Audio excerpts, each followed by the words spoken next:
dove in, and now I'm still kind of I hear you. there. And now we're live.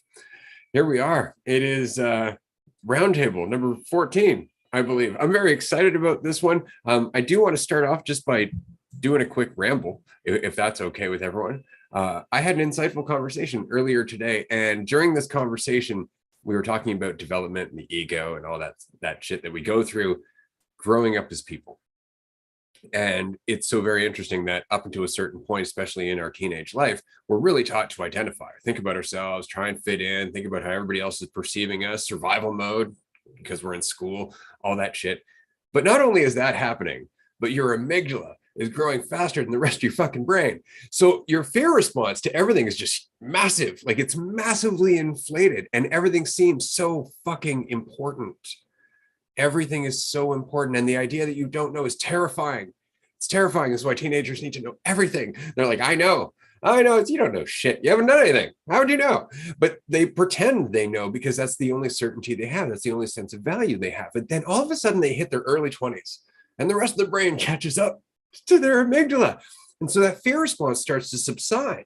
And all the shit that used to make perfect sense because they were afraid, because they had to invest certainty to counter the fear, suddenly stops being so certain. All of a sudden, they're left with all of this shit that they're uncertain about. And they're not so fucking like, yes, I know anymore, because the fear is not driving that need to be certain. And so all of a sudden, we plunge and we plunge hard. And it's because our ego doesn't make as much sense to us.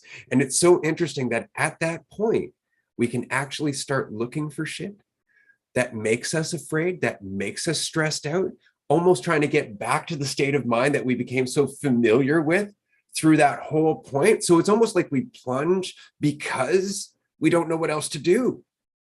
We're like, I'm so used to being driven by fear or need, the carrot or the stick. I don't know what else to do in this.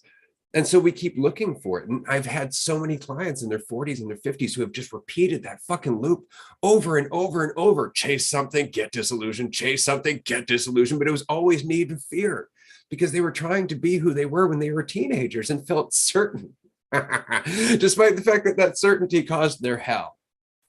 So I just wanted to give a shout out to the person I spoke to earlier today who helped me find that insight and helped me just reconcile it, because it certainly wasn't mine. It was a result of the conversation, and it was a good laugh at the time. And I just wanted to pass it on to everyone that this is just part of the fucking journey. We feel like shit because we have to learn how to crawl out of that without false certainty. It's practice. It's a necessary part. Just embrace it. Be where you are and let it pass. Damn. So, okay, that's a very great explanation of why when kids they come out of their teenage years or even late teenage years, early 20s, and they start to be like looking around, they're like, oh, no one has any idea what they're doing. Oh, all this society that I thought was, so black and white and so objectively true isn't it. Like, society's all made up. That whole thing, like, that hit me in my early 20s. I started to realize, like, wait a second, this isn't actually how it had to be. Like, it wasn't this thing where it's like, this is society, objective truth, blah, blah, blah. It's like, no, this came from us. This was all made up, but that makes total sense. I've never thought of it like that. How that developmental process through our teenage years, like, we don't even know what we're really doing. We're just grasping for certainty. And there isn't that ability to question it as much. And so we think that it's actually certainty. And so we're in our teenage years and we think we've found certainty. We start to realize that we didn't. And we can take that in a way where it's like, oh, I thought that was certain and it isn't. But, or that we thought we had found certainty and then it kind of goes away, and like the certainty goes away, but it was never actual certainty. And so we think that we had that certainty. And so we think back to our teenage years, or we don't even recognize that it's a memory, like it's a memory, but also something ingrained in us thinking that that certainty is a possibility. And so then once everything catches up, like you said, we understand that that isn't it, but then we still have the imprint of the thought that things could be certain. Like we're still like, I can still find it if I just look hard enough and look in all the ways and try and, attach to this or this identity or that identity or whatever sort of identity, then I can get back to that state that I was in when I was 13 and I was so certain that I was smarter than my parents, that sort of thing, because we thought that existed and it never did. Holy shit. That's interesting. I appreciate you putting that in that way, because that makes things make a lot Just more sense. blew my fucking mind. It just came together. I'm just like, oh, because again, I have a daughter who's 15. I see her going through this process, and I'm just like, that's so interesting. That's so interesting. And of course, for her, she's constantly got dad going, there is no such thing as certainty. Don't get too wrapped up in it, so on and so forth. And I'm hoping that helps mitigate, kind of the fall afterwards, because it really is that you're up on that chair. You believed in that chair because you're terrified of the ground. And so you just keep getting on it, but finally you're just like, oh shit, it's a shitty chair. So before we go any further, I just wanted to say this is a round table, so it's not just me and Andrew talking. I do apologize for starting it that way. No, I don't really apologize, because it was a good insight. But we are joined by Paula and Mark and Alexandra today. I'm not going to go any further. I'm going to pass it to Paula. Hi, Paula. Hello.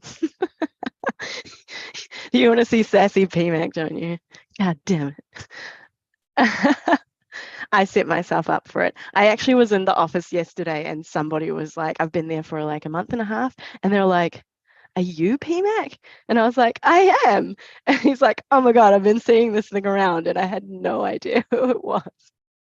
So I think like now that I've discovered that I'm an arrogant fuck, I'll just like use it to fuck with people. Sometimes I'll be one, sometimes I'll be the other. There was a whole period of my life where I went around letting people call me Carl. Because and that's the beauty in it. That's one of my favorite parts of the conversation we're having, as opposed to spirituality and that sort of shtick, because there's a whole set of rules that come with that. There is a right way to be spiritual, and there's not a right way to be free, though. And you recognize that you can experience that whole spectrum. Like, you can be an asshole, you can be a dick. I love on Instagram when people have like super sarcastic or snarky comments on things, like just giving them one back and then being like, wait, I thought you were spiritual. It's like, no, I'm not. I'm you. And I'm feeling more and more free, and being more willing to, step into that, that side of ourselves. People call it the shadow or the dark side or whatever. That's very much us. And we've just been shamed into silencing it, like into thinking that, oh, that part of me isn't correct because it doesn't fit some narrative or blueprint, or I was insecure about it and I saw people acting in that way, in a certain way. And like, no, if you're free, everything's on the table, and it's just you're maintaining a degree of empathy and taking responsibility for the consequences or repercussions of your actions. And like, it's all back on the table. There's no correct way to be or to live. So very exciting, PMAC, that you're exploring more. Well, I think it was like this massive narrative that was like, how can I believe in God, this thing that is so selfish that would create all of this mess? And it was just like, yeah, that's me. It's awful. And it's so funny. Might as well just take it in, right? Absolutely. Yeah. It's interesting. I had a conversation, and I'm going to get into it very shortly, but it was basically where I'm just like, it doesn't really matter if you like what I'm saying. That's really it. It doesn't matter if you like what I'm saying. I'm still saying it. I'm going to pass it to Mark now. How's it going, man? Nice to see you. I'm glad you could join us again. And it's not just you. No, it's not. And I'm glad. So thank you, Paula and Alexandra, for being here today. And yeah, I was getting ready to throw in a comment a minute ago. Yes, it is you, Paula. No wonder you're the one that would create a mess like this. Who else? No, I'm just kidding.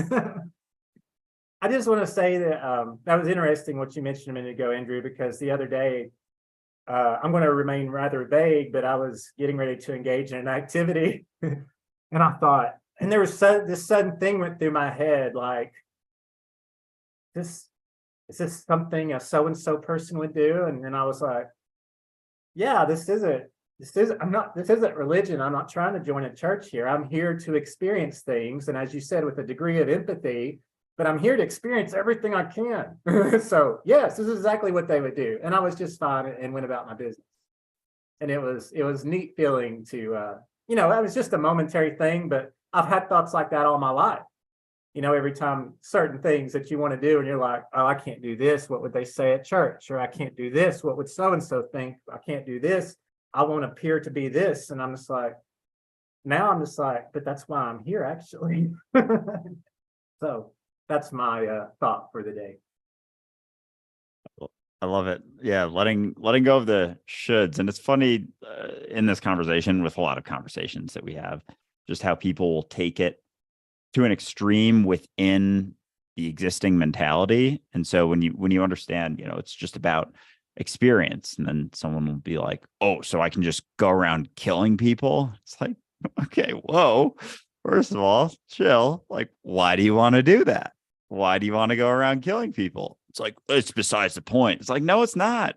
You said you could do anything. You're going to go kill people. Like, that's a little bit strange to me. That's making me a little nervous for being so close to you right now. But because that is something that is a repercussion of a mentality that is rooted in shoulds. There are things that you should do. People aren't free. There is a right way and a wrong way to live. And if you perceive yourself to be living in the wrong way, it's going to be a resistance. There's going to be a lot of things that come from that, a lot of feelings, a lot of emotions that repressed for long enough, experienced for long enough, are going to make you want to escape those feelings, escape that situation. How do we do that? By taking it out on ourselves when we don't recognize that it's just ourselves.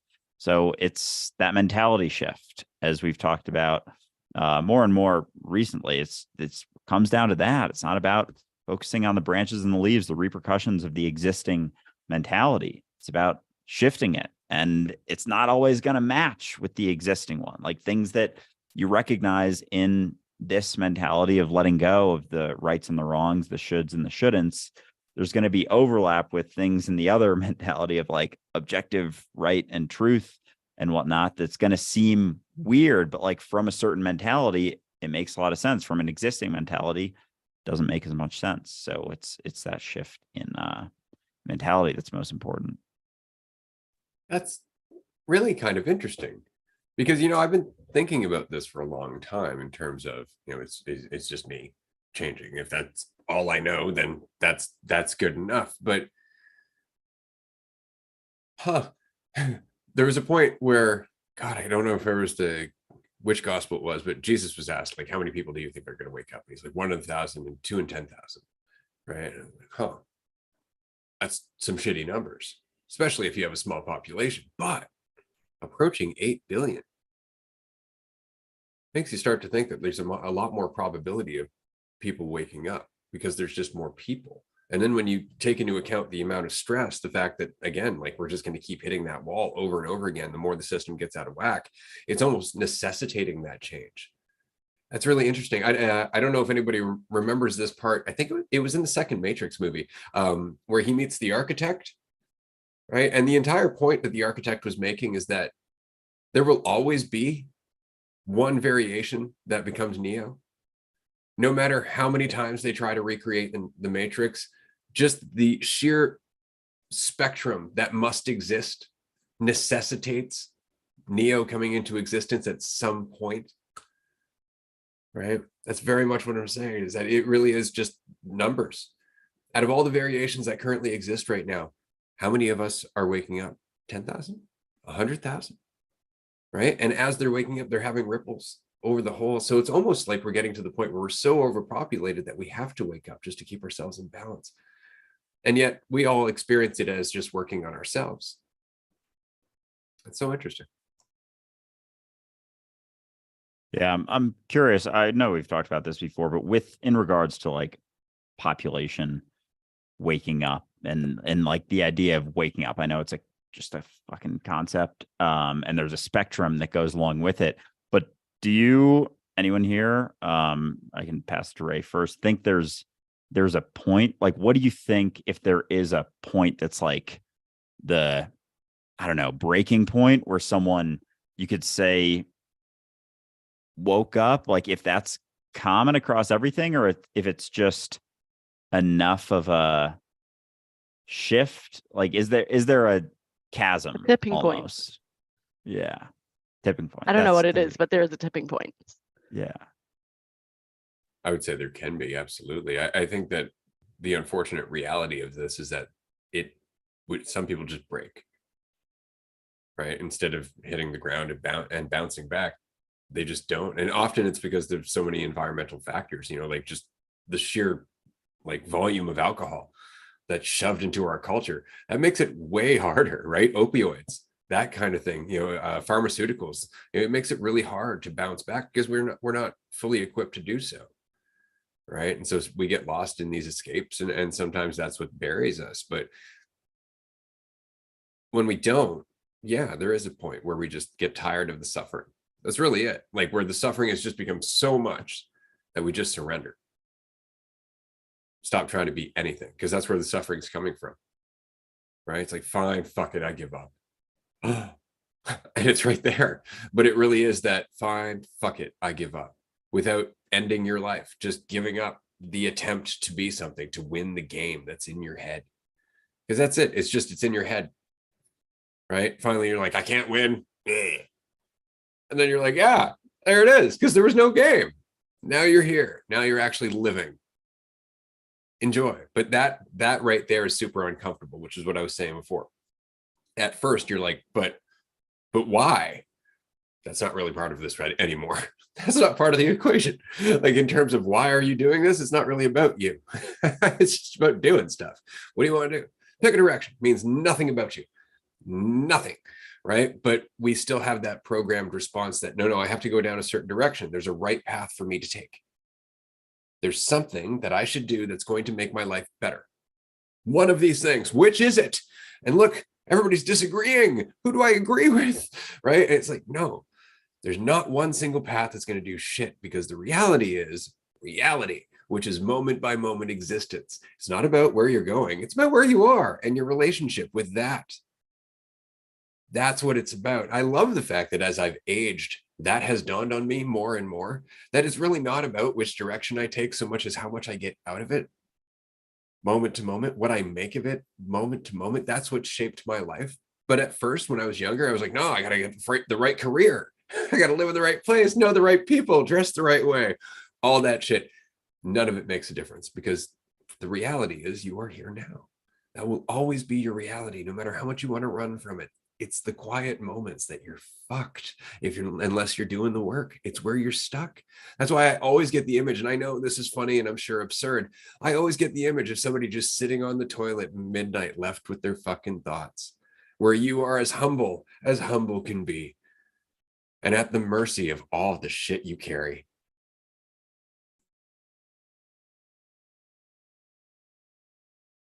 Yeah. So it's almost like giving up, there's the point of giving up. And if after that point you stay alive, you wake up, after that point you die, it's like killing yourself, basically. And so it's almost like, it seems like that. Yeah. Like you give up and you stay alive. It's like you wake up, and it's that constant kind of giving up. It's giving up everything you think you are, giving up all of the thoughts, giving up the certainty that you've clung to. It's like, that's it. As long as you're still alive, like you woke up, basically. But it's through that giving up, that choice to give it up, and then it comes back, as it does. But you have the opportunity to give up again, and there is that. So I think, I don't know, maybe that's how I'm seeing it, is that point of giving up the story. Quite literally an ego death, to die without dying, which is why I love that quote, that I pray that death does not come and find me still unannihilated. Right? Because that's where the fear of death comes from. I want to look death in the eye and go, let's do it.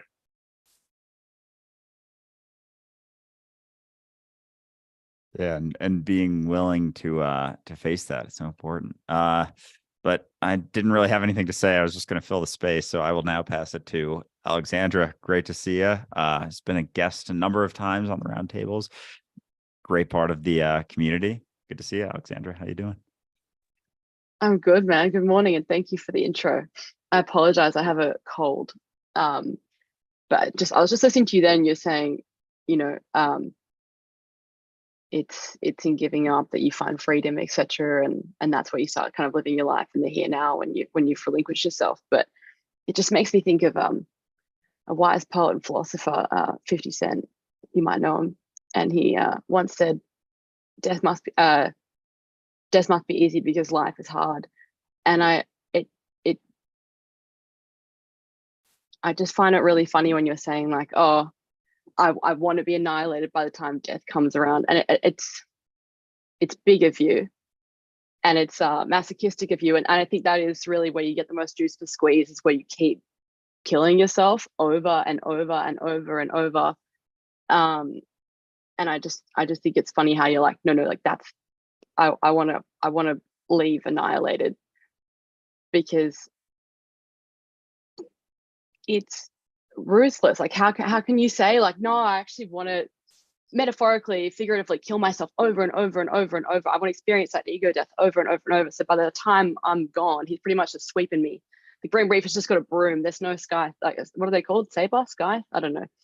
Anyway, like it's big of you, and it's fun. I've done it a couple of times, and it's mostly been, I thought life was out of my control. It's led me to death's door. I've been moribund, and then I've gone, well, if I'm not leaving now, I guess all I can do is take it minute by minute, day by day, hour by hour. And I've just lived in the here and now out of sheer necessity because I didn't have any more gas in my tank to try any harder than that. And then ironically was just living in the here and now. And I was like, oh shit, maybe I can always do this. But to think that you're actually voluntarily submitting yourself to doing that over and over and over, it's big of you. It's big of you. And it's funny because I've died, right? And I've awoken, if you will. I'm thinking I'm vibing more with the whole like Jesus in a cave thing for 3 days. Like it was a bit of a long weekend. It wasn't really a death, but I came back after a few days, and I'm at this funny point now where and it coincides with listening to DU. I want to sidebar and I'll tell that story as to how I came across you guys in a moment, because I think it's actually really, really worthwhile sharing. But I'll finish this and say that you know, I've come out of the cave and I started living in the here now.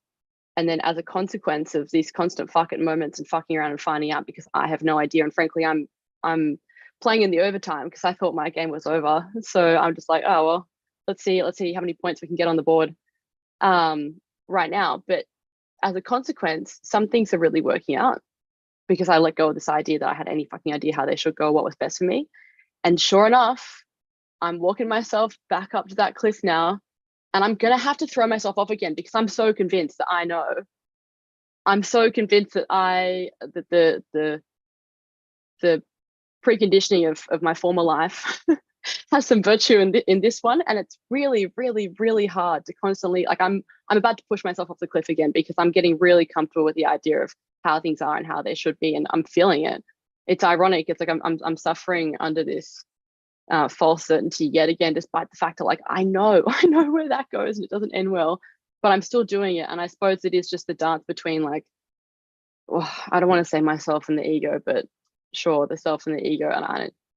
And I commend you for wanting to walk out annihilated, because I'm not looking forward to pushing myself off that cliff, despite the fact I know that I'm better off once I hit the bottom.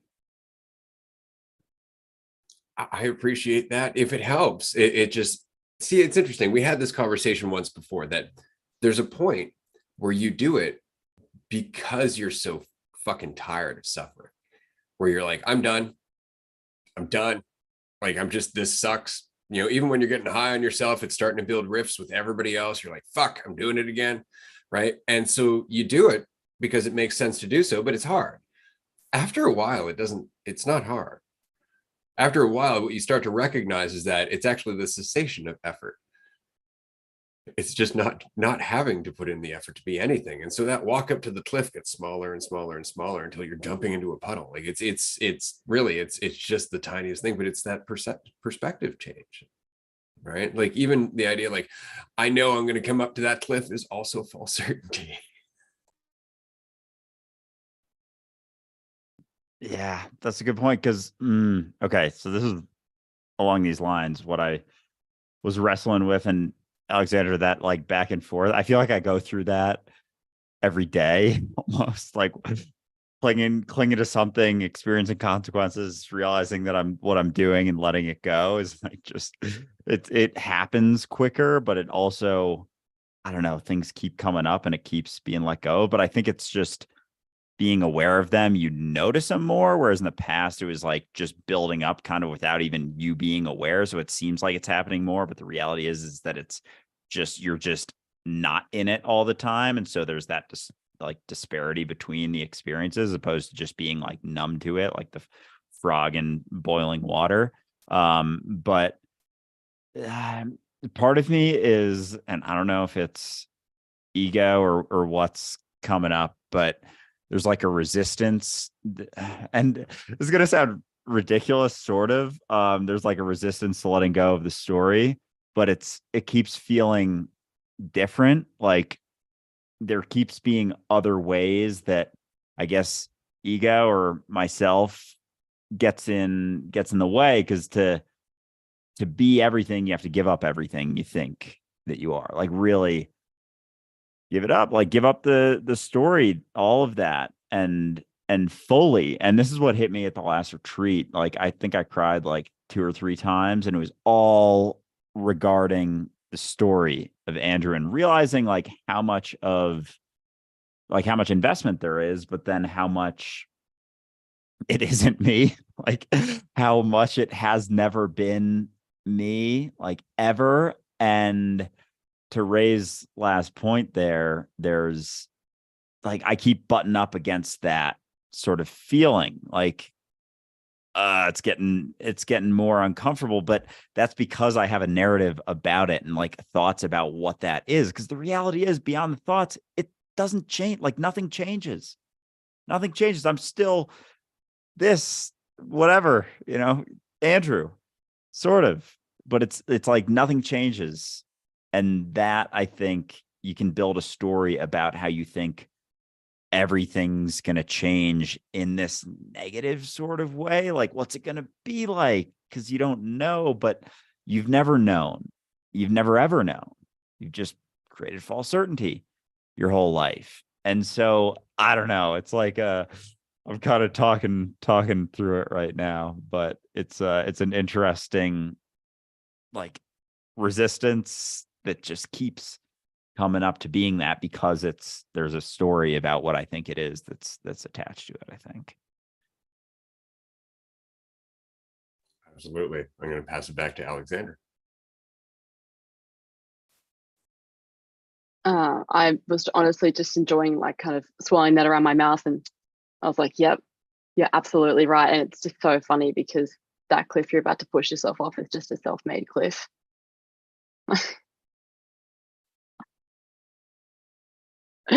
Such as to be human, right? And around we go. But I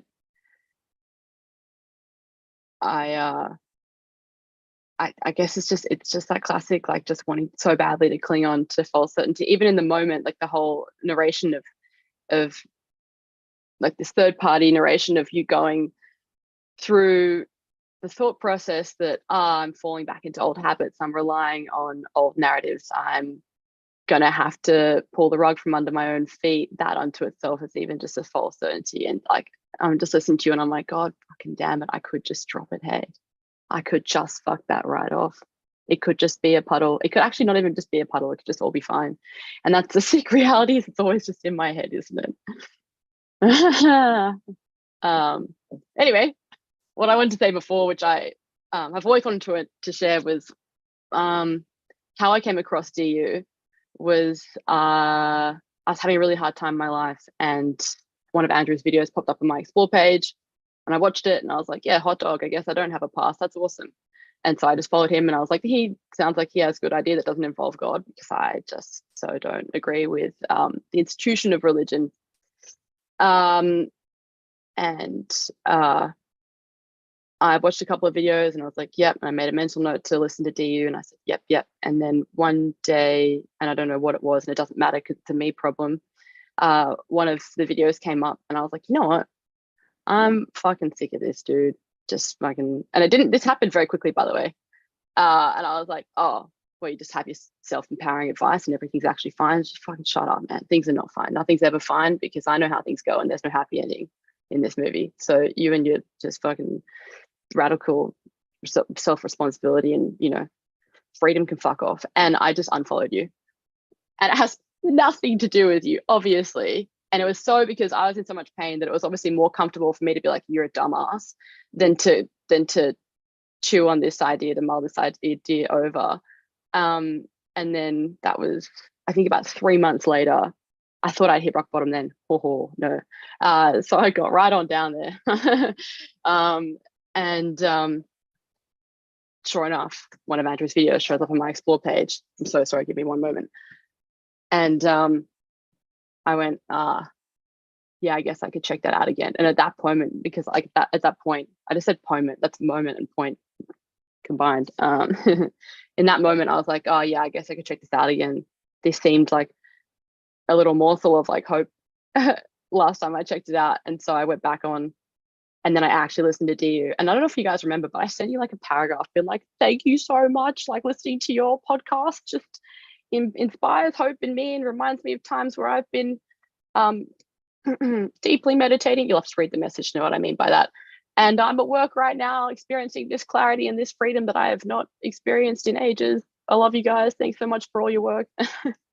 And that was it from there. But it actually took me like hitting rock bottom to like, maybe someone else knows better than I do. That's awesome. I appreciate you sharing that. I think a lot of people can resonate with that sort of sentiment. And I know that because I get lots of comments like the first time around that you saw the content. It's like, oh, you know, there's all the idea of what that is and how that's like, oh, that doesn't work for everyone, blah, blah, blah, you know, whatever it may be. And, you know, it's not to say that anything I say is like fucking perfect or anything, but there's a willingness to look at it and like an unwillingness to look at it. And so I think it's probably quite common for people to come across me or Ray. I know he's got his high turnover rate across either of our content and just want to be like, no, that's and come up with, you got to come up with a story as to why it's not the case, because otherwise you got to look at yourself and the things that you're clinging to that maybe you don't have to, and maybe this letting go of this is an option. Maybe I don't have to cling so tightly to that. But yeah, that's that's fucking awesome, Alexandra. Love to hear it. Yeah, it's always nice to just let us know the path that brought you to DU, because it is like that often. Admittedly, there's parts of my life where I wouldn't have listened to Dualistic Unity. I would have been straight up like, no, it's just not possible. I'm always going to suffer. You don't understand. You guys are comfortable, all that, so on and so forth. And what's funny about that is I actually had someone recently say, you know, sometimes I think that if I just had your history, Ray, if I just had your narrative, I'd come to the same insights. And I'm just like, you don't want that. No.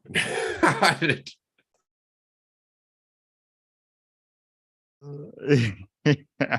It's funny the assumptions we make though. People will say like, oh, he must have this sort of thing. And that's the thing with like, you know, trading lives, trading experiences with someone. We get so caught in the fucking comparison with other people. And that really, like, that, so much of our suffering, psychological suffering, comes down to that comparison, like a massive chunk. It's obviously the idea and the narrative of ourself, but that narrative is all relative.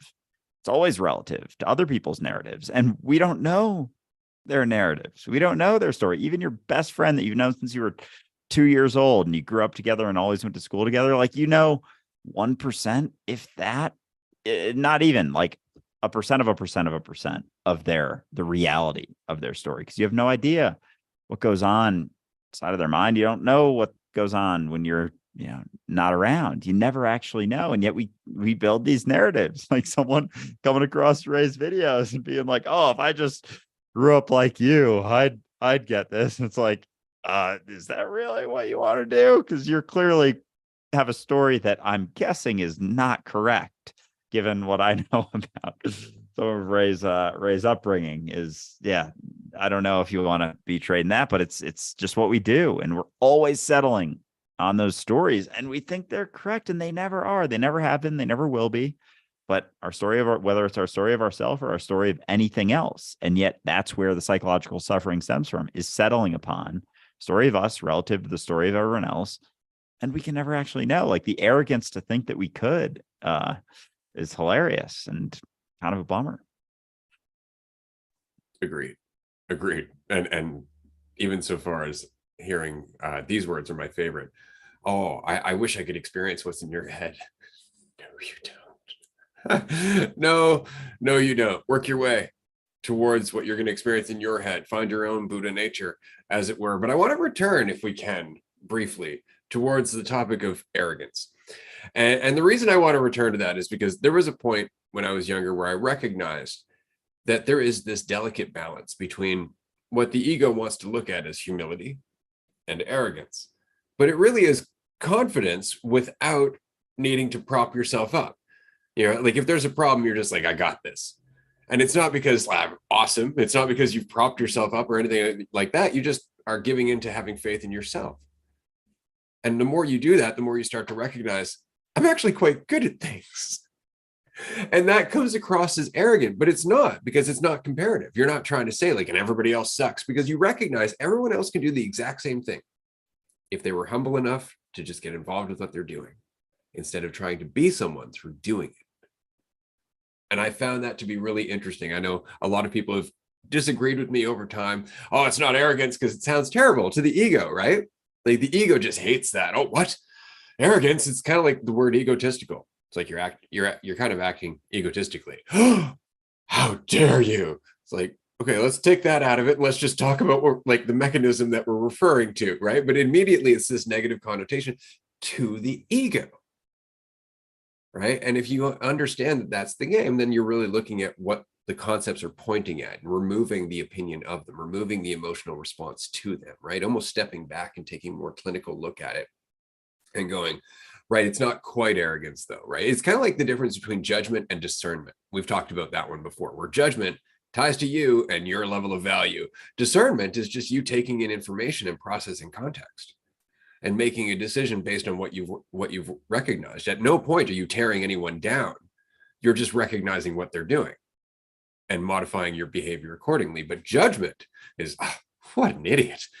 That's different than, that's probably not the best thing to do, because you're not judging them. You're looking at what they're doing and the mentality that it's coming from, and recognizing that you've been there too. I'm just going to leave open air, waiting for anyone to jump in. I will take my spot and being the first one to jump in, unless anyone else have anything. But I have some stuff too. But yeah, it's just that shift between the perception of division, really, versus not, with so many of those things like discernment and judgment. Like, is the ego involved? Be it, you or perception of other people? Are those stories and narratives involved? Do the words mean something about someone's character, or is it just expressing that openly? And so without so much of a story, there's not anything holding you back on the arrogance discussion. So it's just the lack of story. The story holds us back. Even if it's mostly positive, there's still negative stuff. Or even if it is all positive, that doesn't necessarily mean free by any means.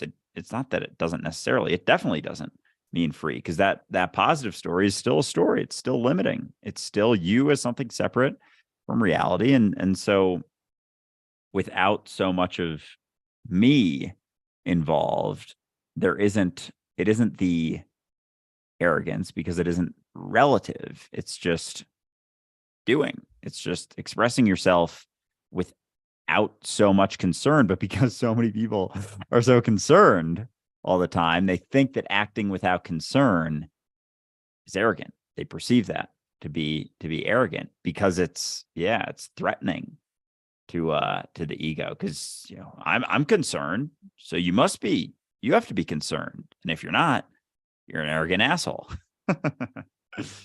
I've actually had life coaching clients say that.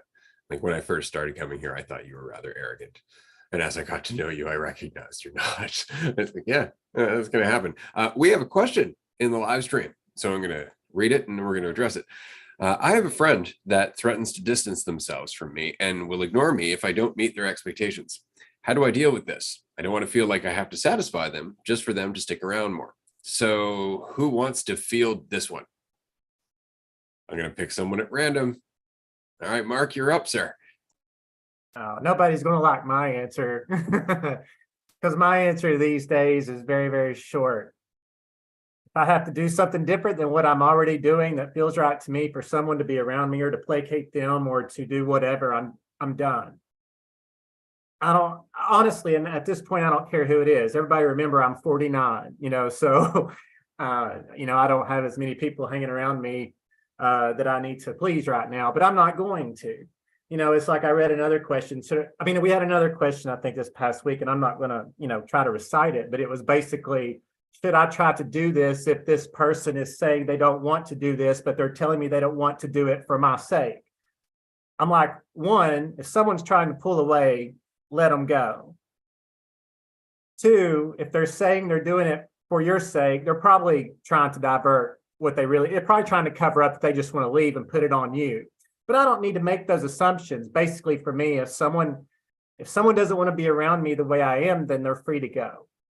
Because if I need to do something, I have enough of a job existing here now, just doing that every day and being where every day. I don't have time for that. That's what I've done my whole life, is be a certain way so that people would want to be around me or wouldn't make fun of me or would accept me or wanted to do something with me. It was never me being myself. It was me trying to figure out what would make them want to be around me. What can I do to make people want to be around me? Those aren't the people that I want around me now. Well said. Absolutely. Oddly enough, that would have been my answer too. I'm not here to be liked. If you want to go, go. There's the door. Don't let it hit you in the ass on the way out. That kind of thing. Paula, we're going to ask you to answer the question as well. What's your take on it?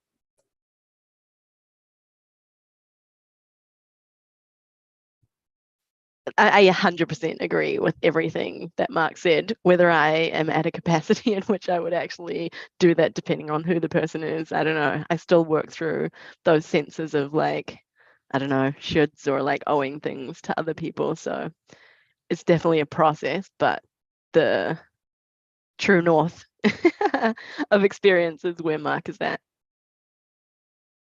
I like how you said that. I like how you said that there's a big difference between what I know I should do and what I would do.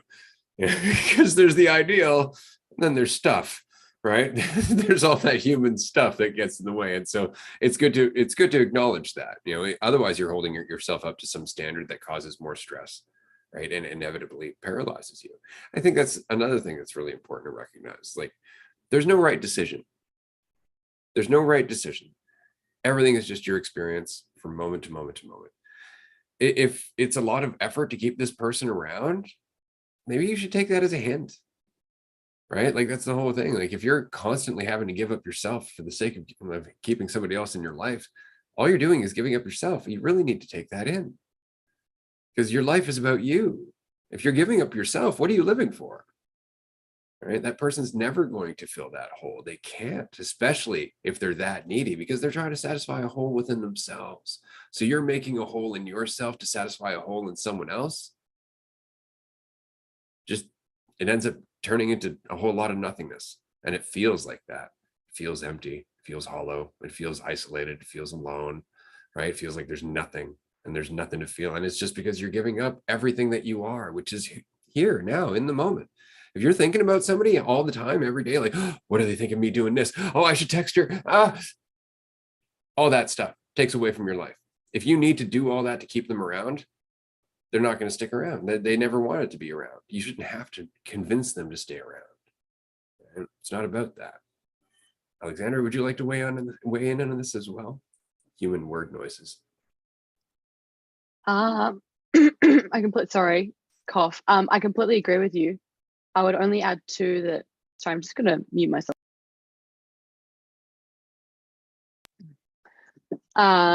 Excuse me. I would only add that you can change your behavior and you can slow your roll or do what you need to do. I forget the precise wording of the question to make someone else happy, but I'd only recommend doing it if you actually want to, because I don't see an issue with changing your behavior provided you can, as in you have the capacity to and you want to. Because I don't have any context and I don't know that this person asking you to behave differently is necessarily a bad thing, because potentially they're actually sticking their neck out and they're saying to you right now, hey, this is what I am going to need from you to stick around personally, because I have to be true to myself right now. Is that something that you're ready, willing, and able to commit to or try? And I don't know that they necessarily have your best intentions at heart. I don't know if they necessarily know what's best for you, but they might. And I think it cuts both ways. You don't have to do anything. There's no should.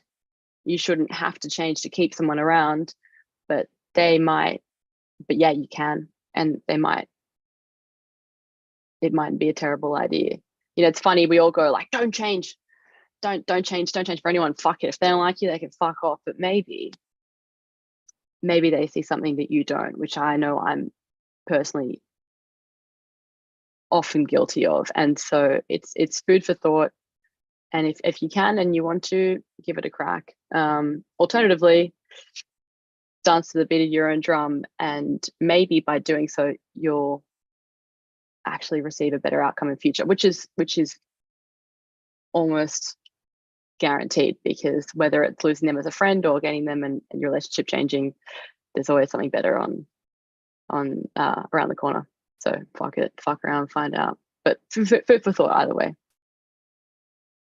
Yeah, well said. I'm really glad you brought up that side of the perspective of things, because there can be cases where it's not that changing is clinging to something, like going from not clinging to clinging. Like sometimes you can be clinging to something and they're pointing something out. And so a letting go of that, a letting go of yourself in that moment is the thing that you're clinging to. And the idea that what you're doing is always best. And like with everything, it's such a fine nuance and balance, because there isn't a right way to go about it. Like there's the ability to change when you feel like it. And there's a willingness to let go of the idea that you should never allow anyone to make you or cause you or impact you in order to change. Like you can allow that to happen too. I think the way Ray worded something the other day, which I loved, was he's a compassionate bully. And it was like, here at DU, we bully you because we love you. And I earnestly welcome the gentle bullying. And you could say by definition that is you asking me to change it. I don't think it's an ask. I think it's a call to action. I think it's an invitation to try something different. Like I'm often invited to stop being so hard on myself, and that is by definition someone asking me to change, right? And it's not just from DU, it's from friends and family, and I don't think it's bad advice. So I think whether it's entirely up to you whether or not this person is asking you to do something constructive. What's their intention? Are you able? And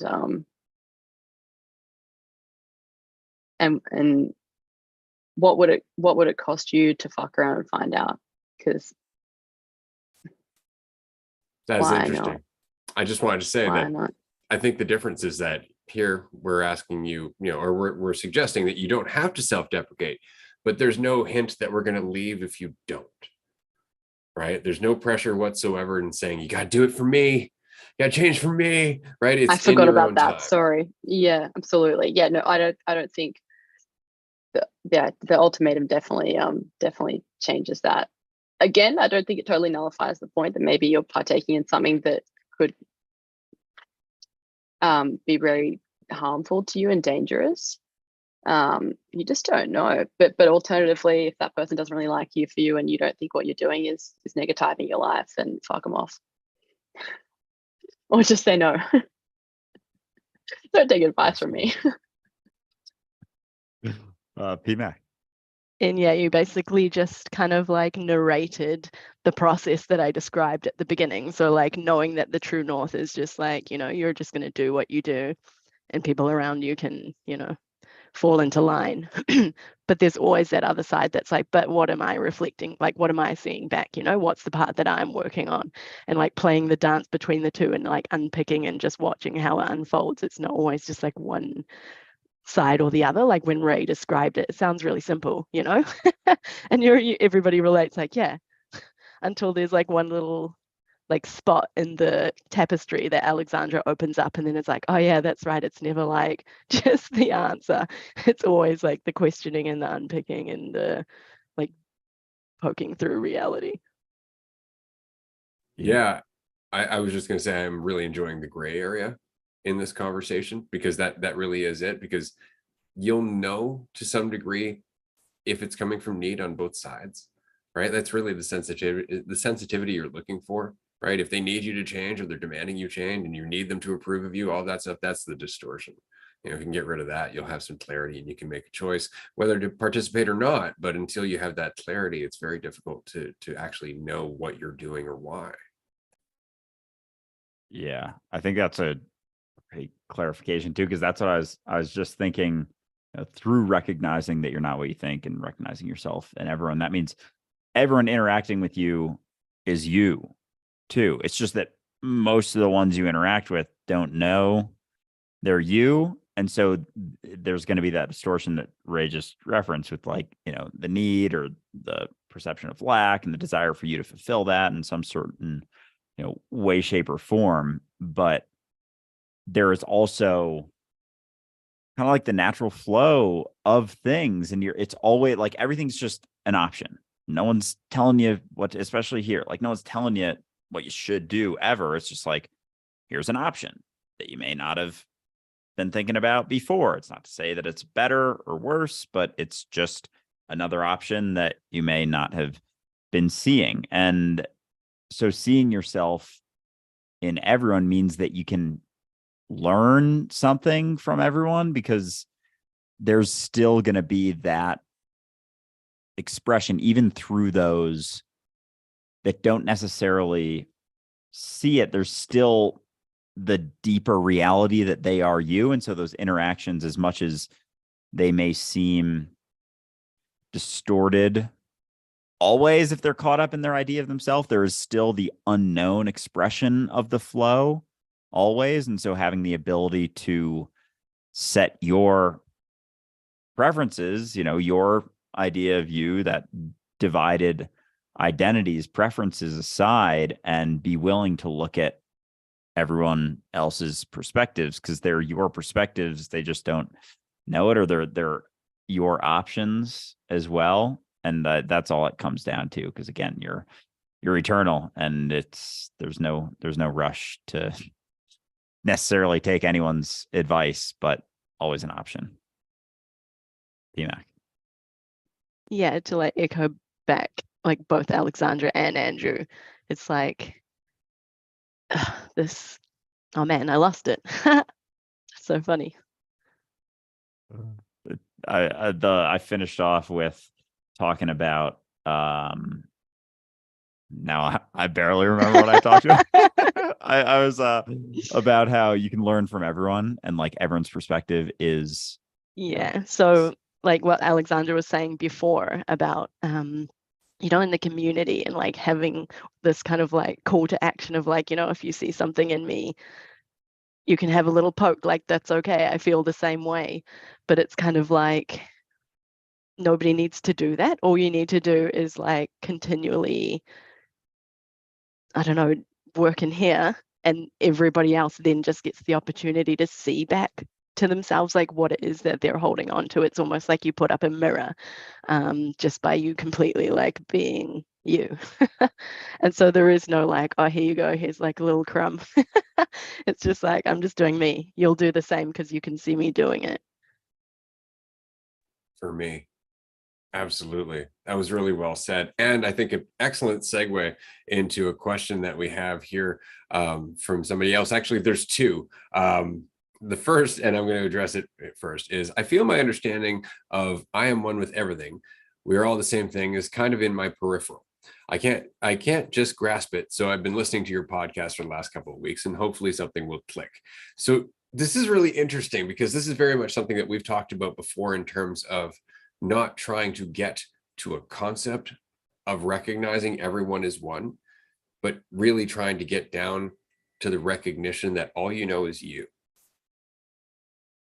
Because if all you know is you, that is everything being one.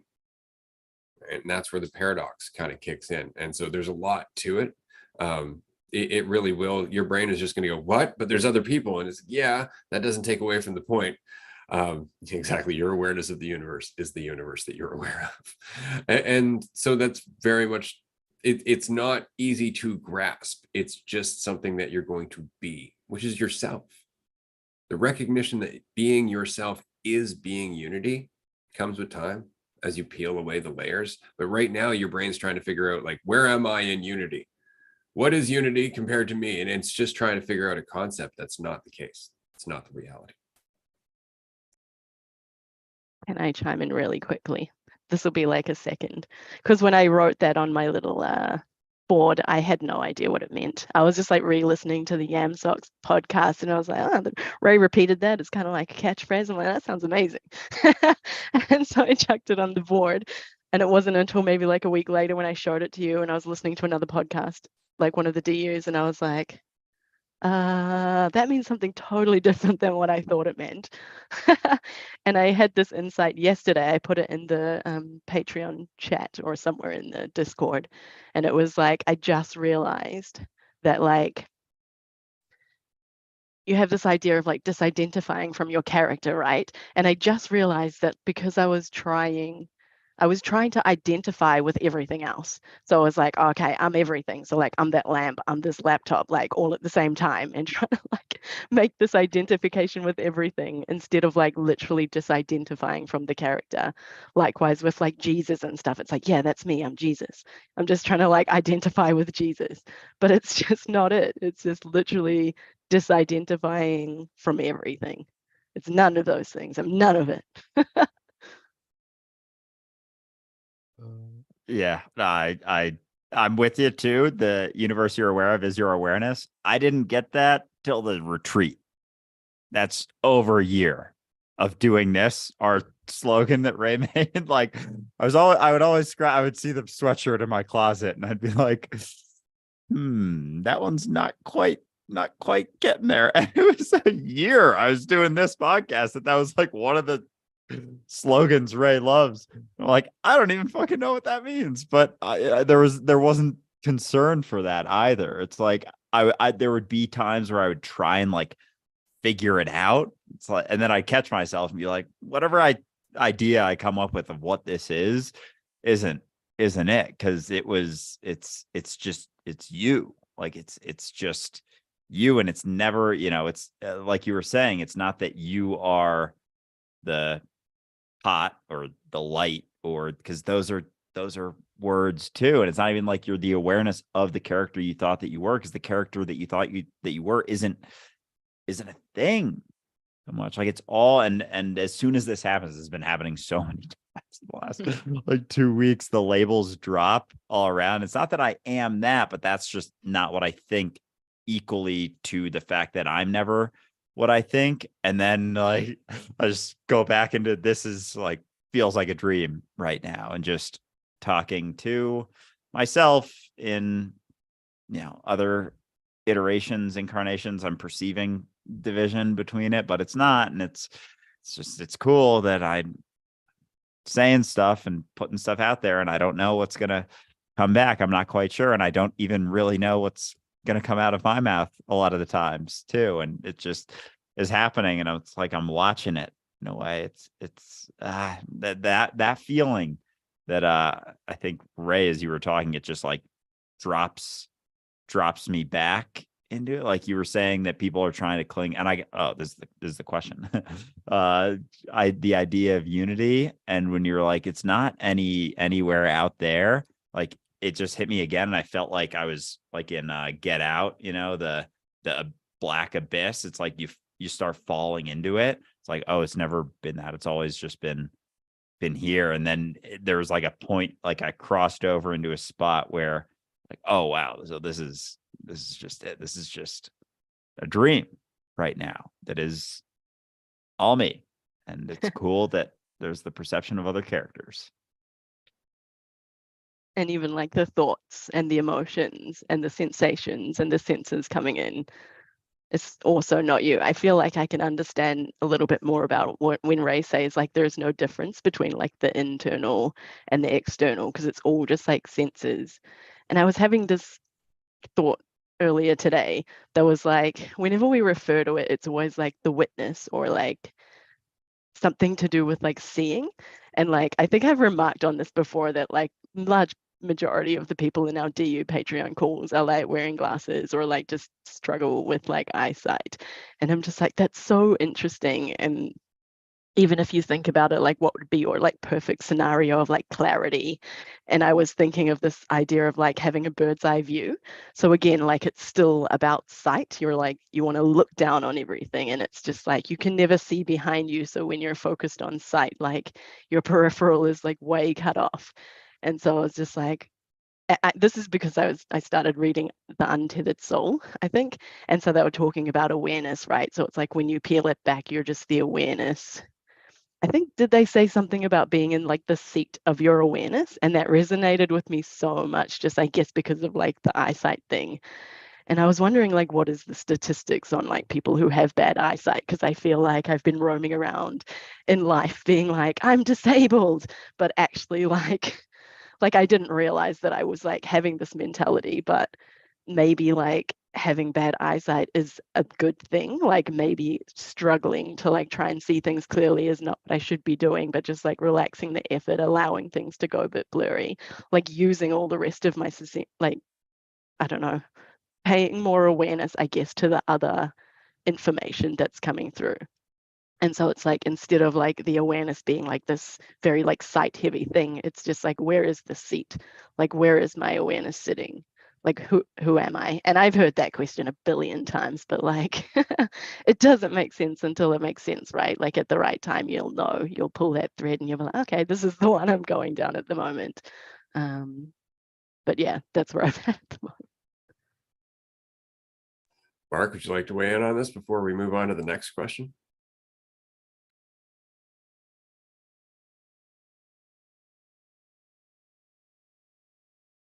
I think you did your mouth now. Yeah, sounds good. I forgot where we were at. So let's just move forward. Perfect. All right. Well, this ties into the next question, I think. Is this a cult? So I'm not one to answer that because obviously I'm going to be biased, aren't I? But I will pass it on to three members of the community who can speak for themselves. Who would like to go first? And be honest. I will, because I passed on the last one. You know, I'll be honest. I'll be very honest. The first few weeks, there's several times that I stood back and watched, you know, I was talking to myself. I'm like, is this weird? You know, I mean, I was, you know, doing the calls in the Discord. You know, a lot had happened to me those 3 weeks, 3 or 4 weeks. And so, like I said, it was the first month. So I've been here several weeks, and you know, I'm every a few times, at least a few times a week, I was gonna be like, I need to be really careful. You know, am I getting caught up in something odd, you know, that I've read about, you know, I've seen scenarios, you know, how can I tell that this isn't that, you know, I don't want to be, you know, one of those people that you know, always fails the phishing email test at work. You know, I just don't think about it, and I just fall for everything. You know, answer the scam call and give them my social security number, whatnot. You know, so I am really on guard about that. I used to remove viruses from computers, so I'm real careful. But I would think about it, and I'm just like, okay, I'm looking at this and there's no real rules or anything. Nobody's telling me what to do. Nobody's demanding I be there. No one's imposing anything on me at all. And so I keep looking at it and I'm like, okay, no, that's totally true. I'm here 100% voluntarily. There's nothing I had to sign, nothing I had to promise. I mean, sure, I'm Patreon 3, but that was my choice. And I can stop that at any point in time. And no one said a word to me about it. So, to harass me or anything. So, there's nothing like that. So I would reach a level of comfort, and then I would think about it again a few days later and just take stock. I'm like, no one's actually saying anything that makes me feel bad about myself or that I'm wrong or that I've ever been wrong or anything like that. I'm wrong now, or I've got these things I need to work on. Yeah, you still don't get it yet. You need to go through this there was none of that.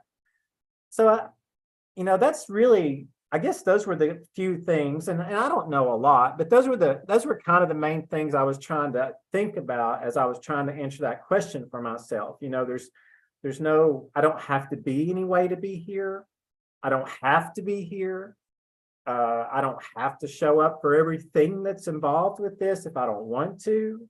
No one ever has anything to say about the way I am interacting with it. There's been no, like I said, no rule book, no code of beliefs, no list of laws, no, I didn't have to sign a form promising that I had a green ray body. Nothing like that. So that's when I finally stopped. I stopped and got more involved because I never felt any of that. And that's what felt good about it, is that, I felt like the whole time I felt like this is 100% my choice. If I decide to disappear tomorrow, I do think a few people might miss me. I feel like these people are my friends, and I really do, I really do, which is really crazy, but I really, truly do feel very close. I see you all the time. I was thinking last night, I was like, I interact with these people 5 out of 7 days a week. And I still haven't made my Patreon video, so I'm going to do that, trying to give you some plugs here too, and I'm going to do it. And I was like, they almost do feel like my family. I see them all the time. These people that live all over the world that I interact with so many times per week that I feel closer to than probably anyone physically near me, except for maybe 1 or 2 people. Yeah, it's worth it. And I don't think I would feel that way, the way that I feel, if this was some kind of cult, or if this was something that was twisted, or something that has some kind of dark intent, or intent to control and harm. There's just been nothing. And there's been nothing from anyone, any member, anybody, and I've remarked to you both, not in some time, but I have said, and so do others, it's palpable that you're not trying to get anything out of this. And that means a lot, because I've told you before, and I think a lot of people can. Everything we see is an attempt to get something out of us, or to manipulate us to do something. Every single commercial, everything, really, everything. And I can't find that, if I even just talk about Andrew and Ray specifically, I can't find an ulterior motive.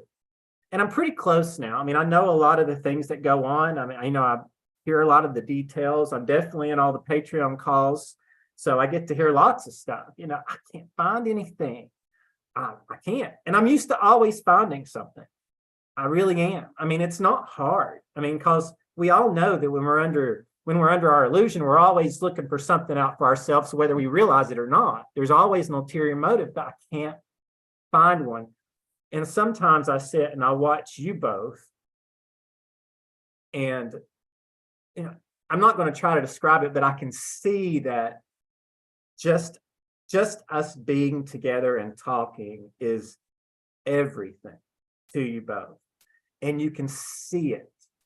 I saw it a minute ago. I see it a lot, but you can see it.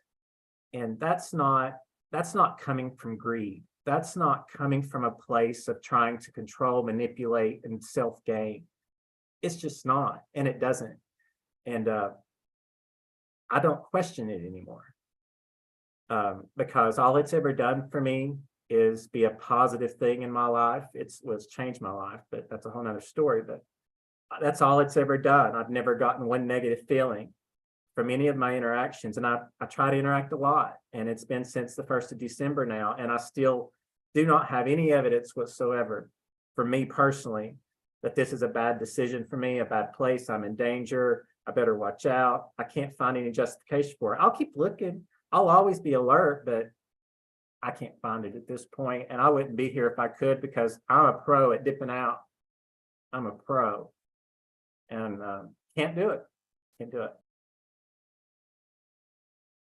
Mark, damn, you get me emotional, man. That means a lot. It really does, because we it is how we feel about this. Like, there isn't a motive necessarily. And I think a lot of that comes down to knowing that we don't need it either. Like, this disbanded, this ended tomorrow. It's like, we would be okay. We would continue to express ourselves in how we see fit and be free in ourselves. There is that lack of need for it that makes it what it is. So fuck, man, I appreciate all those words, because they mean a lot. We really do. And I know Ray's been at this for 20 years, figuring out a way to have something that exists that is that, as you described. So yeah, fuck, man, it means a lot. Thank you, Mark, for expressing that.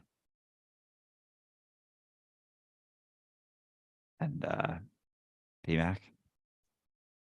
I don't know exactly what the definition of a cult is, but when I think of a cult, I think of people like taking poison and being like, follow me, and everybody taking poison and then everybody dying.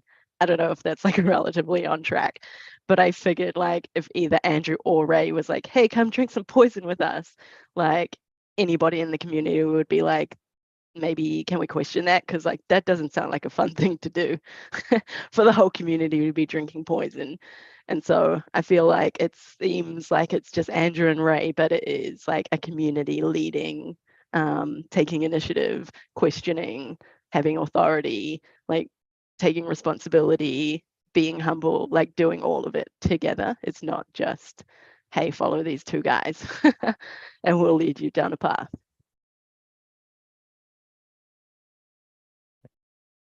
Yeah. And I think that I'll pass to Alexandra in a sec, like that willingness to question and the desire to try and figure out, as both of you express, like what's, this could be it. And having that hesitation is incredibly important.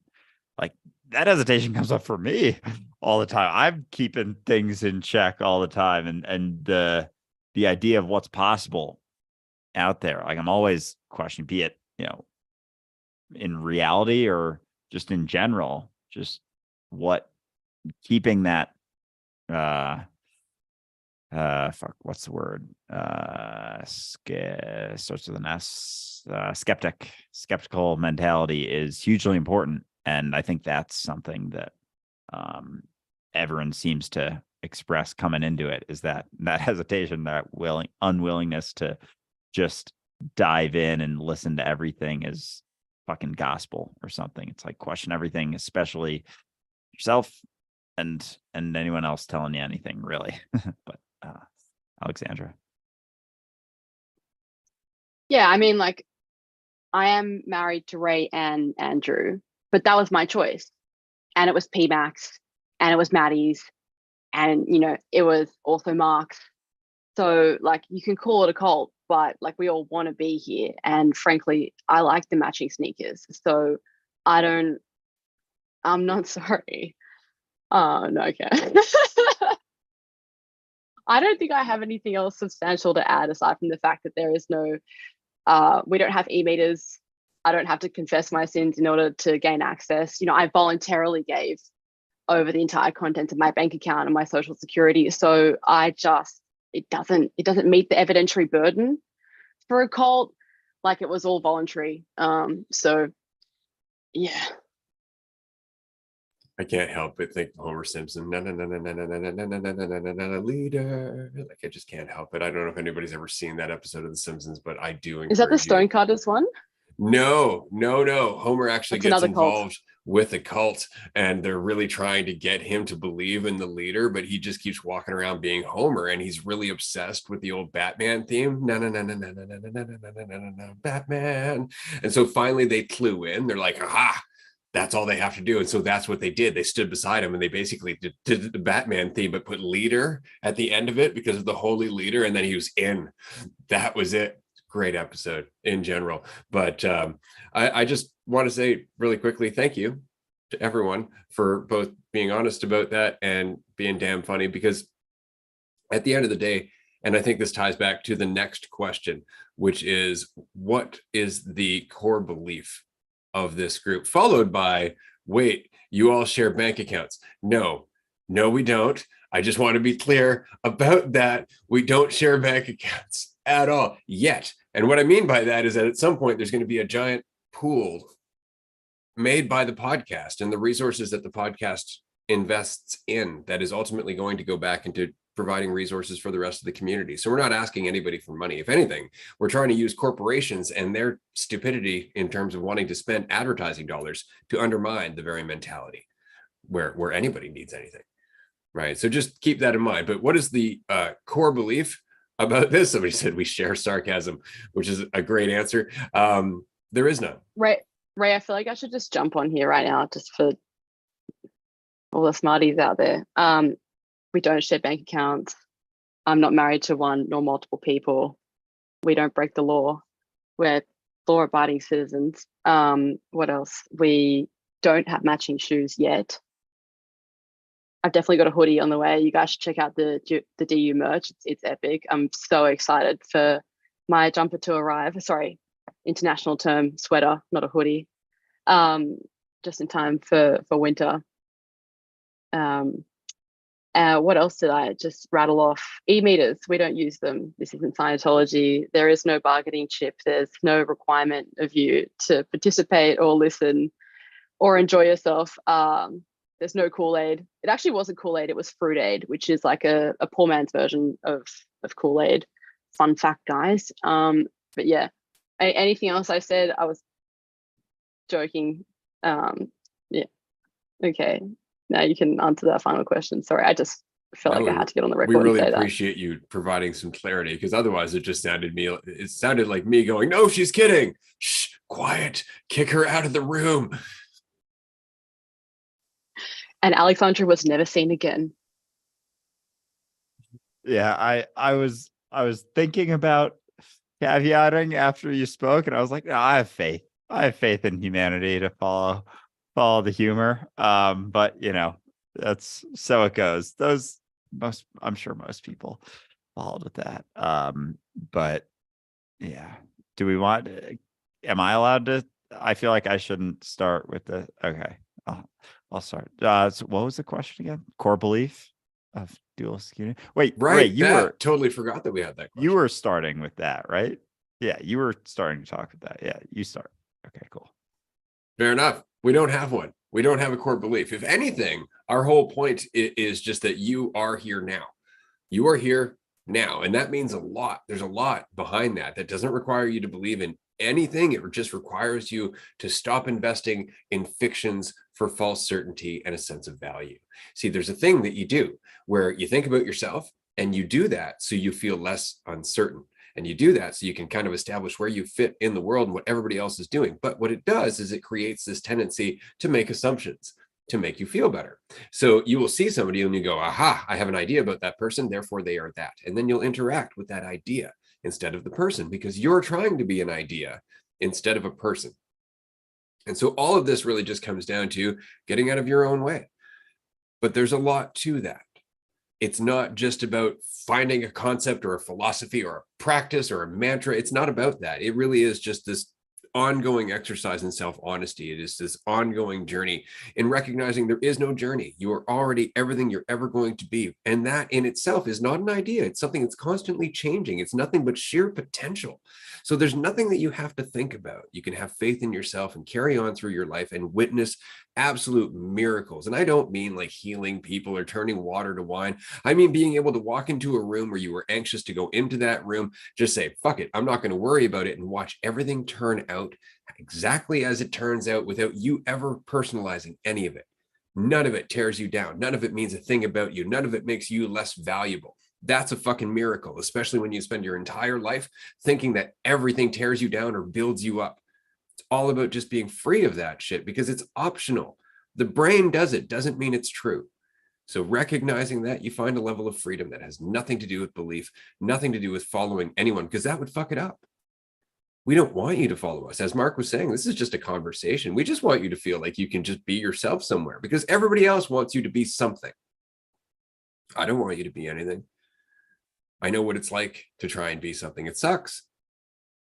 It's not fun, and you can never do it. You can never actually be that thing, because as soon as you get to that thing, you're going to think of you're something else, because you're always thinking different things. You're never a thought. Nothing can pin you down to one idea, and that's the only thing this is really about. It's just being what you are. That's all. Yeah. If anything, I'll just that's pretty much, you covered it very well. I'll pass to Mark in a sec, but yeah, it's just you are here now. It's a recognition. It's a conversation around the recognition that the only thing you know is that you are here now, and everything beyond that you don't know for certain.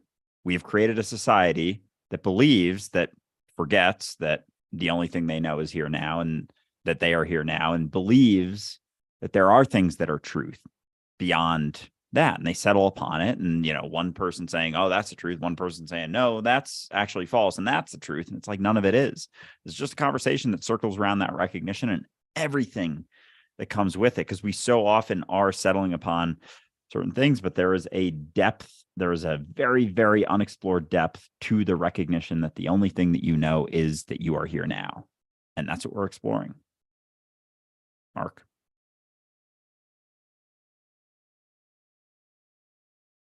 You are on mute.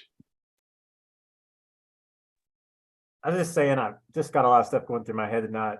So I know I've raised my hand and dropped it a couple of times. And this is I think this is one of the hardest questions, because we're being asked to define it, right?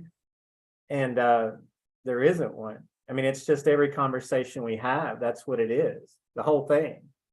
But I mean, I definitely agree that you're here now is, right there. I mean, that doesn't leave my head, be here now. I've got it as a screensaver on my TV. I mean, I hear it all the time. But I kind of had a question that I wanted to link to this. But, for me, it's the main thing, which is, part of that is, is that every single thing that every single thing we think is true is all made up and unnecessary. And you do have the ability to totally be a different person every single moment. You've got an opportunity to do that if you want to, and all you have to do is choose it, and you can do it. Anyway, it's just interesting. But my question is, I know we're always trying to make ourselves feel better with the certainty, but whenever we tell ourselves things like, I can't, people will judge me, or they, people are talking about me, or people think I look bad, or people think I'm ugly, or people think this, or I'm not good at this, or I'll make a fool of myself if I do that. Is the comfort giving a reason for that? Like, do I get the comfort, even though I know at the time I'm not going to call it comfort, but is because I'm settling on saying, oh, well, they didn't like me because I'm like this. Does that make sense? Is that the comfort in that scenario? Absolutely. False certainty is always comfort, right? Just having a narrative, having a reason, right? This is one of the reasons that it's so dangerous for us to go to any therapist and go, what's wrong with me? Because every one of them is going to have a different answer to that. And the brain's just like, sweet, now I know. Right. And that's it, is that it's just false certainty. The fact is, you don't know. And most of the time you're wrong. Even if you were correct, even if that person did, in fact, look at you that way, there's a reason why. It has nothing to do with you. right? Very little to do with you. And you know this because you could do everything perfectly and somebody's still going to find an issue with you. Right. So it really just comes down to that uncertainty again. Like, right, they're probably not thinking that. And even if they are, that's not really based on the truth. And so you always end up back in this gray area where you're just like, and you move on with your life. Yeah, that false certainty is in fact the comfort. And that's why, analogies like the prison, for example, is being in a prison and not knowing what's outside of that prison seems more comfortable because, these are the walls. This is what I can do. This is what I can't do. I can't do a whole lot, but at least I know. And that's where the comfort comes from. Just like being in a prison where you don't know what's outside, but you can walk through it, but you have to, it's that comfort drops. And it's like, I've used this example before, but walking my dog, when the tension is on the leash, there's a comfort in knowing where she is. As the tension drops, as there's slack, if she's like closer to me or whatever, I'm not able to have this perception through feeling of where she is. I have to see her. And if I'm not looking, then I don't know. And that's the discomfort, but that's the freedom. Like that's the freedom, is that uncertainty of knowing where you are, where you fit, what people think, whatever is always going to be uncertain. And so the false certainty gives us that comfort no matter what, even if it's negative, it doesn't matter. It's false certainty. And therefore it's more seen as more comfortable because freedom is uncertain and can be very uncomfortable when you first feel it, when you're not used to it. It's just like stepping into a hot tub or something. It's uncomfortable if it's like 105 degrees or something. It's very uncomfortable at first, but then you settle into it, you get comfortable. But if you dip your toe and you're like, it's really hot, or same with cold water, and you run away, like, oh, you could have gotten used to that. You ran away as soon as you dipped your toe in. Mark. Yeah, I mean, it's not like it's not. I don't know. It just I guess hit me a little different thinking from that perspective. I mean, I know through my life all the times that I've sat and gone over things and the scenarios and talked myself down and whatnot. I mean, I'm very familiar with that, but I never thought of, I mean, and even now, I mean, I've shared several times, I'm way beyond that, much further past that than I ever dreamt.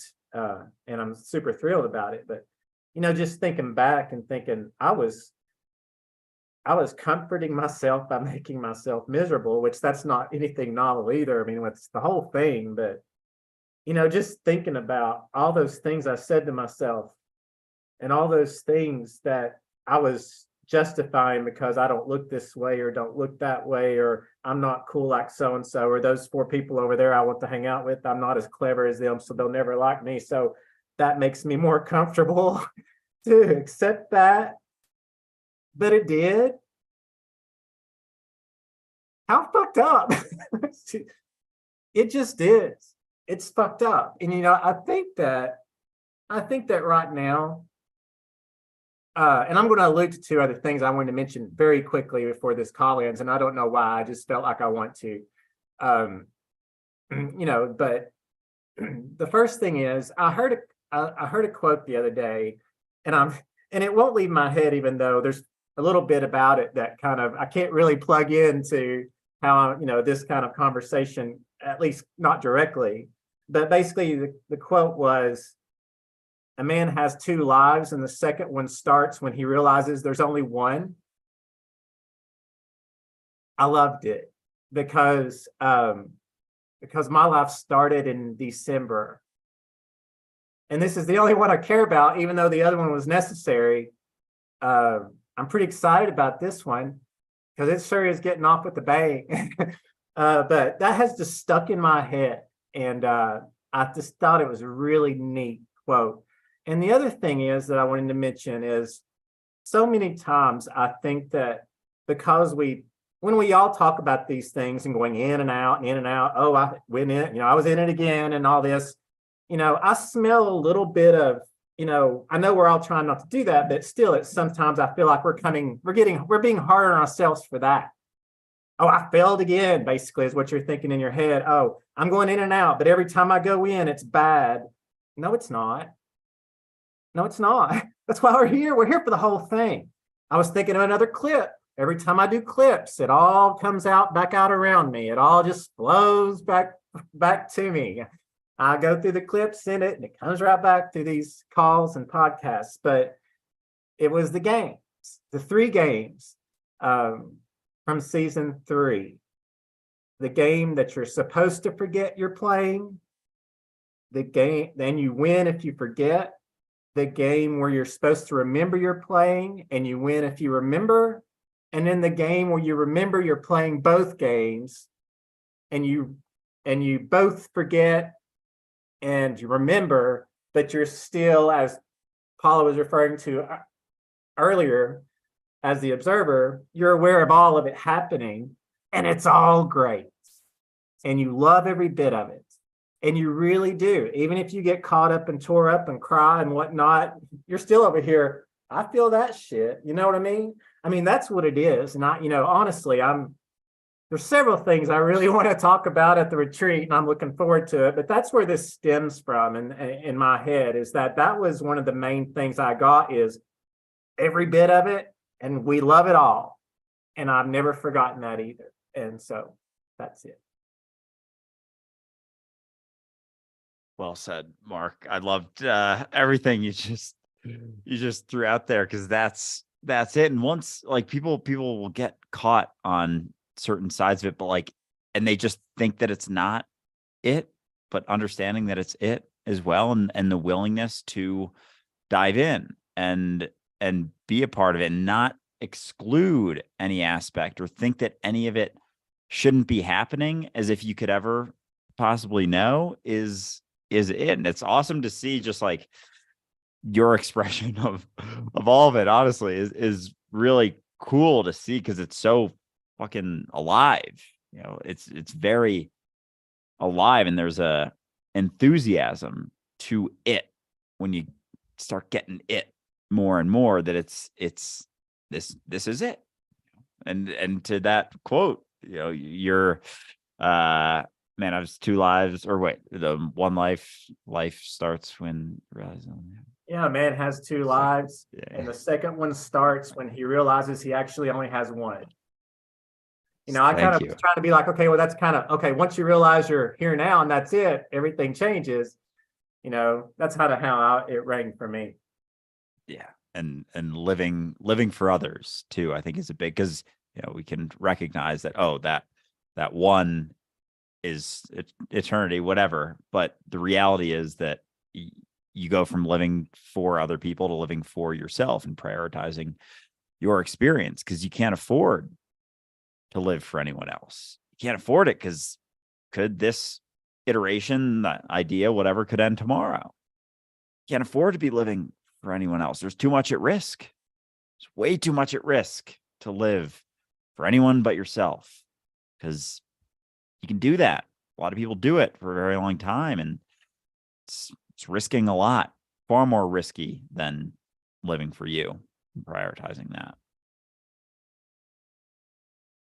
Absolutely. This has been a blast. I just want to say, because we are wrapping up, we got about 10 minutes left. So obviously we're going to keep chatting and whatnot. Chatting. That's better. There you go.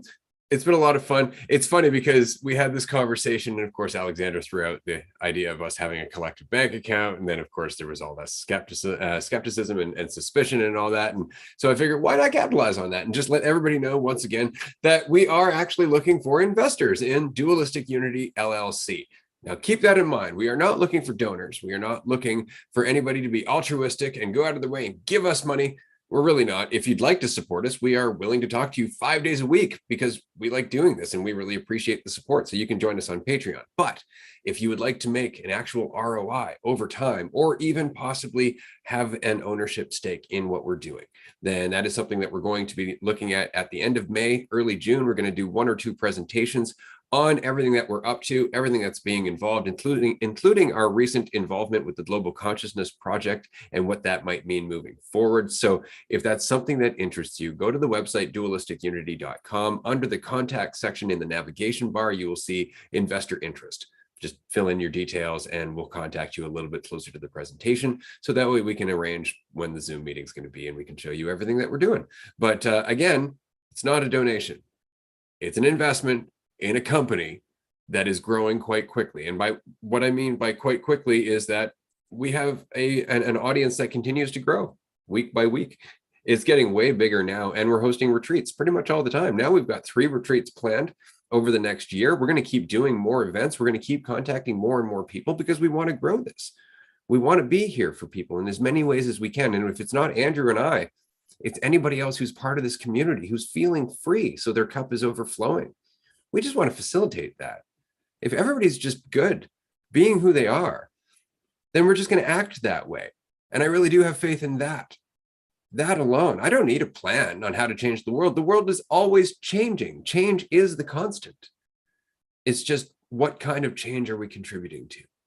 And as long as we're self-involved, we know what change we're contributing to. Division and conflict, and that's what we have.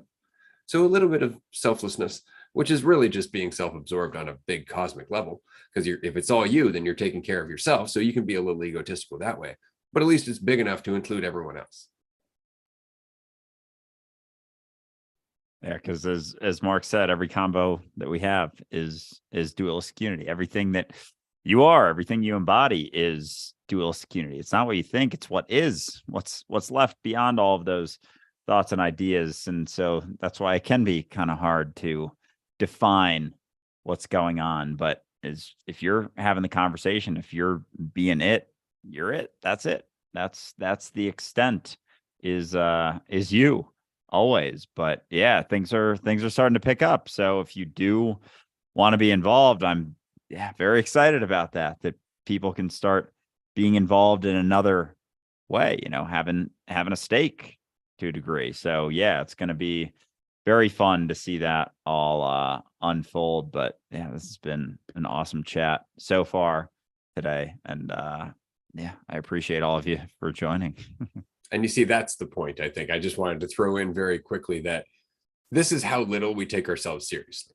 I'm well aware of the fact that somebody is listening to this and they're going, oh, they're trying to take our money. They're up to something. And I just played right into it.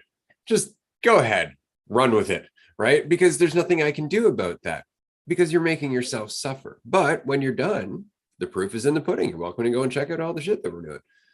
It really does speak for itself, in my opinion. And this is kind of why I was having a good little cry earlier while Mark was talking about dualistic unity, because I really have spent half my life just not wanting to take anything from anyone, wanting to create something where nobody's asking anything of you, right? Because that's all I've ever wanted.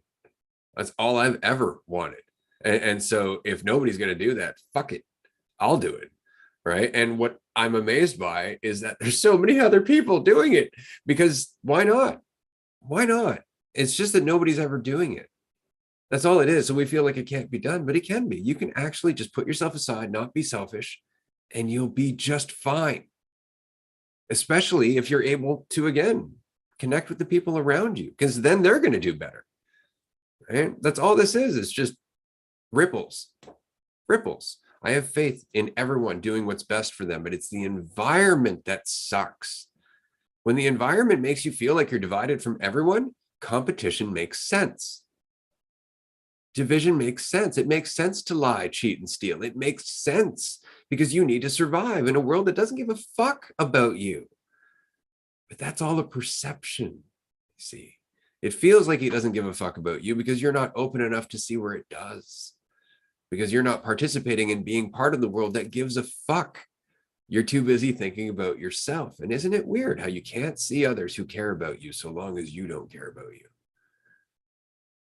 Not about anything other than that. Just be you, and the world will follow.